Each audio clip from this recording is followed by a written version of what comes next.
भाई तुम लोग पढ़ रहे हो कंसेप्ट ऑफ ज्योमेट्री का पार्ट 12। इसमें पढ़ोगे समबाहु त्रिभुज किसे कहते हैं। तो नाम से ही स्पष्ट है, गणित में मैक्सिमम परिभाषा का संबंध उस शब्द से होता है जिस शब्द की परिभाषा हमें चाहिए। जैसे यहाँ समबाहु त्रिभुज, तो देखो समबाहु को दो भाग में तोड़ेंगे। समबाहु त्रिभुज, तो समबाहु यानी समजोड़ बाहु, ये त्रिभुज। सम मतलब क्या होता है, एक समान यानी समान अर्थात बराबर। तो सम मतलब समान, बाहु मतलब भुजा, त्रिभुज मतलब तीन भुजा से घिरे क्षेत्र यानी त्रिभुज। इसी में परिभाषा क्लियर है, जिस त्रिभुज की भुजा समान हो, तो तीन भुजा होता है, तो जिस त्रिभुज की सभी भुजा समान हो उस त्रिभुज को समबाहु त्रिभुज कहेंगे। तो शब्द में ही छिपा हुआ है न परिभाषा। अब जैसे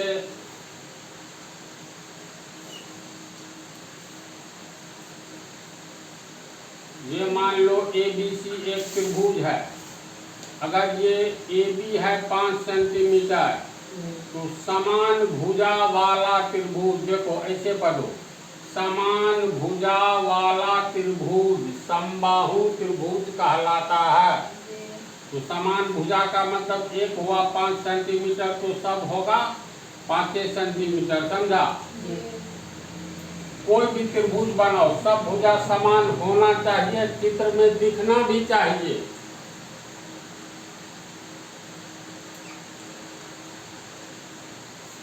मान लो ये PQR कोई त्रिभुज है जिसकी प्रत्येक भुजा बराबर है। ये 8 cm है, तो ये भी 8 cm होगा, ये भी 8 cm होगा। देखो तो PQ बराबर QR बराबर RP है, यानी प्रत्येक भुजा समान है।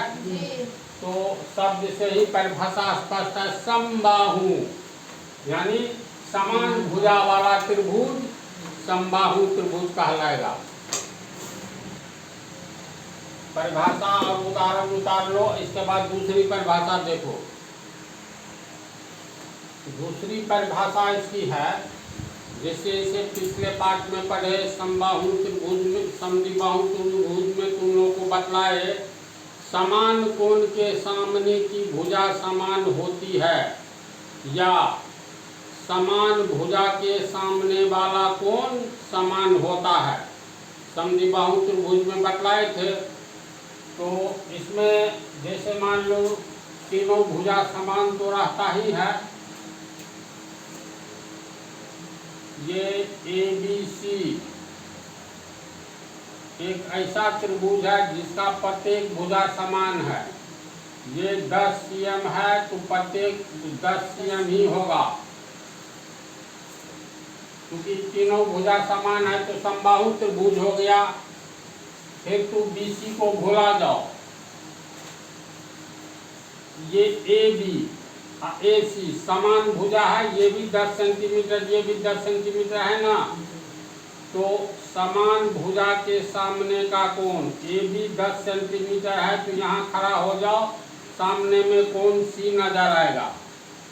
अगर ये कोण अल्फा होगा, क्योंकि AB 10 सेंटीमीटर है तो AC भी तो 10 सेंटीमीटर है, तो इस 10 सेंटीमीटर के सामने वाला कोण अल्फा होगा। तो इस AC 10 सेंटीमीटर के सामने वाला कोण यहाँ खड़ा हो जाओ, ये कोण नजर आएगा, तो ये भी तो अल्फा होगा, क्योंकि समान भुजा के सामने का कोण समान होता है। फिर इसके बाद ऐसे नजर डालो, त्रिभुज ABC में BC और BA दोनों समान भुजा है। फिर देखो BC 10 सेंटीमीटर तो BA भी 10 सेंटीमीटर, तो BA 10 सेंटीमीटर के सामने का कोण अल्फा, ये BC 10 सेंटीमीटर, इसके सामने वाला ये कोण भी अल्फा होगा। ये भी हो गया अल्फा। अब त्रिभुज के तीन कोणों का योग 180 डिग्री होता है। तो इस त्रिभुज ABC में कोण A प्लस कोण B प्लस कोण C बराबर 180 डिग्री होगा।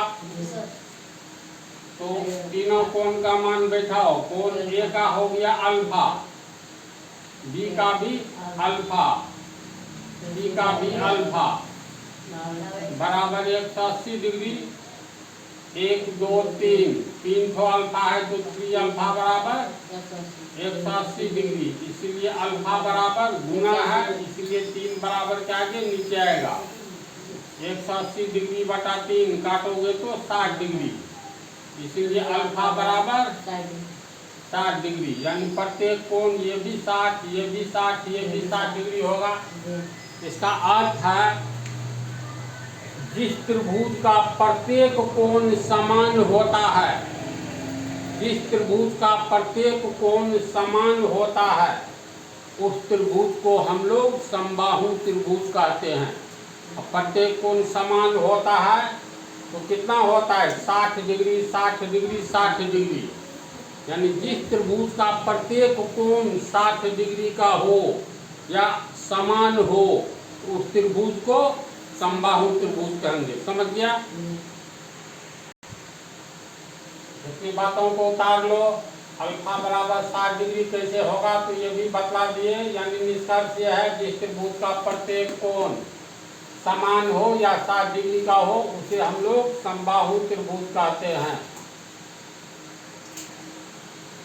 ये समबाहु त्रिभुज की क्या विशेषताएं होती है? पहली विशेषता तीनों भुजा समान होता है। दूसरी विशेषता प्रत्येक कोण 60 डिग्री का होता है। तीसरी विशेषता क्या है? तो जैसे ये मान लो समबाहु त्रिभुज है ABC, तो किसी भी त्रिभुज के 3 वर्टेक्स यानी शीर्ष होता है ना, तो समबाहु त्रिभुज के किसी भी शीर्ष से खींचा गया लंब सामने वाली भुजा को 2 समान भाग में बांटती है। यानी ये शीर्ष A है, शीर्ष A से BC पर लंब खींचेंगे तो लंब का अर्थ है सामने वाली भुजा पर 90 डिग्री का कोण बनावे। ये 90 डिग्री का कोण हुआ। इसको मान लो O बिंदु मान लेते हैं।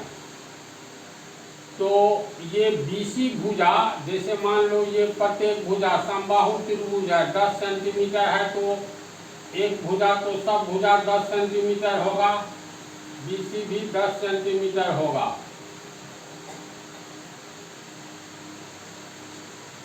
अब सामने वाला शीर्ष A से, मतलब शीर्ष A से सामने वाली भुजा, तो A पर आंख रखो तो सामने में BC लगेगा।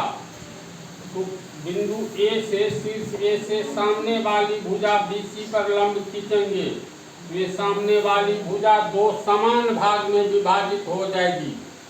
यानी ये हो जाएगा पूरा 10 है तो ये हो गया तुमको 5 cm, ये भी हो गया 5 cm। समझा? अब शीर्ष B से सामने वाली भुजा AC है, तो शीर्ष B से सामने वाली भुजा पर अगर हम लोग लंब खींचते हैं, इस बिंदु को P मान लो, तो ये AP और ये PC, ये 5 सेंटीमीटर, ये भी 5 सेंटीमीटर। यानी शीर्ष B से सामने वाली भुजा पर लंब खींचेंगे तो सामने वाली भुजा भी 2 समान भाग में बट जाएगा। ये लंब हुआ तो ये 90 डिग्री, AP भी हो जाएगा 5 cm और PC भी हो जाएगा 5 cm। इसी तरह शीर्ष C से सामने वाली भुजा यानी AB पर लंब खींचेंगे, ये भी 2 समान भाग में बट जाएगा। इस बिंदु को Q मान लो। ये बिंदु C से सामने वाला भुजा AB पर लंब खींचे हैं, ये कोण हो जाएगा 90।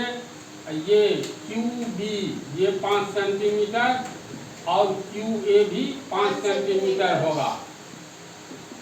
विशेष बात यह है समबाहु त्रिभुज में अगर तीनों शीर्ष से सामने वाली भुजा पर लंब खींचेंगे तो तीनों एक ही बिंदु से गुजरेगा, जिस बिंदु का नाम है लंब केंद्र। ये हम लिखा देंगे अलग से, एक ही बिंदु से गुजरेगा। ये बिंदु मान लो S है।